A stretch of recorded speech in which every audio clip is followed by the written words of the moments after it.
adorer Dieu, nous voulons nous débarrasser de la chair. Nous voulons prendre la dimension spirituelle. Voilà la raison pour laquelle la Bible dit, c'est Jésus qui dit à la femme samaritaine, elle qui disait à Jésus, mais vous vous disiez toujours, pour adorer Dieu, il faut seulement aller à Jérusalem. Mais nos parents, nos grands-parents ont adoré Dieu sur cette montagne. Jésus lui a dit, vous adorez ce que vous ne connaissez pas. Nous adorons ce que nous connaissons. L'heure est venue, et elle est déjà venue, où les vrais adorateurs adoreront le Père, non dans la chair, mais en esprit et en vérité. L'heure est venue.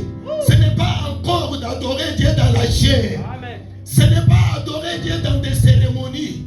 Monter à la montagne comme vos grands-parents montaient, adorer comme vous voulez. Non, non, l'heure est venue. Vous faisiez des choses que vous ne connaissez pas. Mais moi je vous dis, l'heure est venue. Si on veut adorer Dieu, ce n'est même pas en Célier, ce n'est même pas à Jérusalem, ce n'est même pas, oui, à la montagne, mais on adore Dieu en esprit et en vérité. Amen. Et pourquoi nous adorons Dieu en esprit? La Bible répond en Jean chapitre 4, le 24e verset. Nous adorons Dieu en esprit parce que le Dieu que nous avons créé est esprit. Amen. Alléluia. Amen. Dieu est esprit. Alors si nous voulons l'adorer, nous voulons prendre la dimension de Dieu. Nous voulons devenir comme lui. Comme il est esprit, nous aussi nous devons l'adorer en esprit. C'est pourquoi quand vous lisez 2 Corinthiens chapitre 14, la Bible dit, c'est Paul, l'apôtre Paul qui dit, il y a eu un homme qui a été ravi en esprit. Il est monté jusqu'au 3e ciel. Et la Bible dit, il a entendu des paroles que personne ne pouvait pas écouter.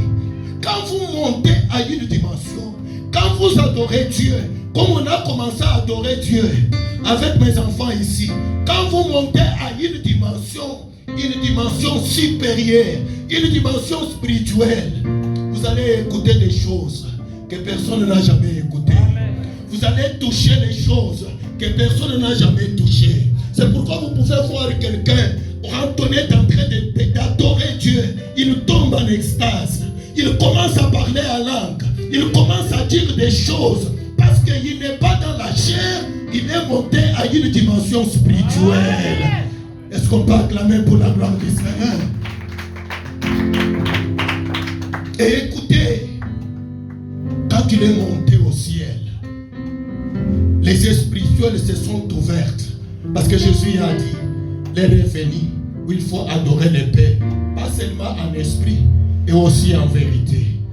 La vérité a un nom, c'est Jésus-Christ, la parole de Dieu. Alléluia. C'est celui qui peut bien adorer Dieu. C'est celui qui l'adore en esprit, et celui qui connaît la parole. Est-ce que vous m'entendez? Celui qui peut bien adorer, c'est celui qui monte en esprit. C'est celui qui connaît la parole de Dieu. Écoutez, quand il est monté au ciel, il a vu un trône et une trône. Est-ce qu'on peut dire la trône, les trônes plutôt, les trônes? Est-ce qu'on peut dire les trônes? Est-ce qu'on peut dire les trônes? Amen. Jean n'a pas vu 3 trônes. Jean a vu un seul trône. Il y a des gens qui disent, il y a un Dieu le Père, un Dieu le Fils, un Dieu le Saint-Esprit. Mais quand Jean est monté, il a eu la connaissance qu'il n'existe pas 3 trônes. Parce qu'il n'a pas vu ni le trône du Père, du Fils et du Saint-Esprit, mais il a vu un seul trône. Alléluia. L'heure est venue où les vrais adorateurs adoreront le Père en esprit et en vérité. Et regarde, il voit celui qui était assis sur le trône. Il a vu qu'il avait l'aspect de la pierre de Sardoine, c'est la pierre de jaspe. Il n'a pas vu. Il a vu quelqu'un qui avait l'aspect de ces deux pierres. Et écoutez, nous rentrons dans le tabernacle. Il y avait le propitiatoire, quelque chose que le sacrificateur portait sur sa poitrine. Et sur cette histoire, il y avait 12 pierres. Et chaque pierre représentait chaque tribu des enfants d'Israël. Et les pierres là étaient au nombre de 12. La première pierre représentait Ruben, le fils aîné. Et cette pierre là, c'était la pierre de Sardoine. Et la dernière pierre, c'était la pierre de Jaspe, qui avait le nom de Benjamin, le dernier fils. C'est-à-dire, celui qui était assis au trône était Alpha et Oméga. Amen. Amen. Est-ce que vous m'entendez? Celui qui était assis au trône n'était pas n'importe qui, était Alpha et Oméga, le premier et le dernier, celui qui a le premier mot et le dernier mot pour ta vie. C'est pourquoi quand tu fais adorer, l'adoration ne concerne pas le pasteur, même un prophète. C'est seulement celui qui est assis sur le trône. L'adoration, c'est pour Alpha et Oméga. L'adoration, c'est pour les premiers et les derniers. Celui qui a commencé l'œuvre de rédemption dans ta vie et celui qui les finit. Est-ce qu'on peut acclamer pour Alpha et Oméga? Nous devons adorer Dieu avec la connaissance. C'est seulement Jésus qui mérite l'adoration.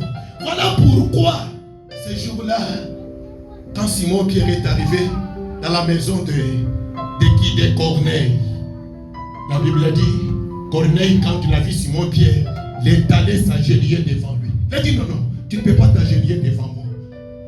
Moi, je ne suis pas Dieu. L'adoration est réservée seulement à l'Éternel. Même Jean, quand il y a eu des révélations de la part de l'ange, lisez Apocalypse chapitre 19, la Bible dit, il a voulu s'agenouiller devant l'ange. L'ange l'a dit non. L'adoration est réservée à Dieu. C'est pourquoi ce soir, n'adore pas le fétiche. N'adore pas la sorcellerie. N'adore pas les femmes. N'adore pas les vols. Toi, adore seulement celui qui est assis sur le trône, l'alpha et l'oméga. Quand tu l'adores avec la connaissance parfaite, il y a des choses qui vont s'opérer dans ta vie. Parce que Dieu aime ceux-là qui l'honorent avec connaissance, avec vérité. Vous l'adorez avec cette vérité que je vais vous dire. Des grandes choses vont s'opérer dans votre vie. Et je vais finir pour vous dire ceci. Voilà ce que Mardochée avait fait. La Bible dit, quand Aman venait, tout le monde pouvait se prosterner devant Aman, pouvait dire n'importe quoi. Mais Mardochée, comme il connaissait son Dieu, comme il connaissait que l'adoration est réservée à Alpha et Oméga, il a dit jamais moi, Mardochée, adorer un être humain. L'adoration c'est pour les créateurs. L'adoration n'est pas pour une créature. L'adoration c'est pour les créateurs. Mardochée a dit jamais.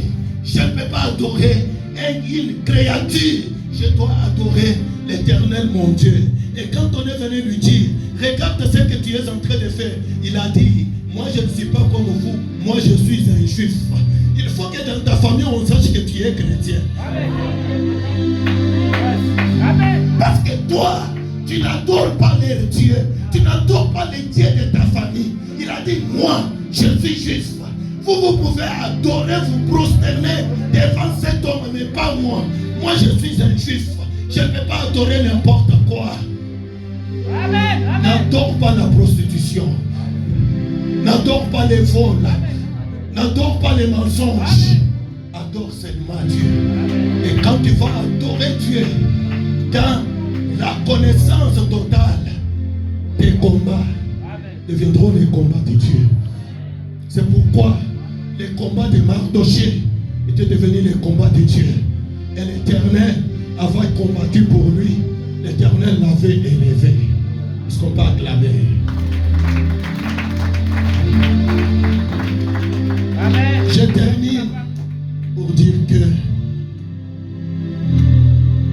l'élévation, la visitation est possible.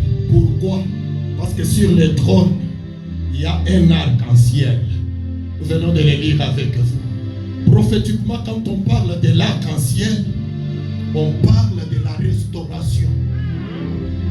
Est-ce que vous m'entendez? Ouais. Quand vous voyez l'arc-en-ciel, quand on touche l'arc-en-ciel parle de la restauration.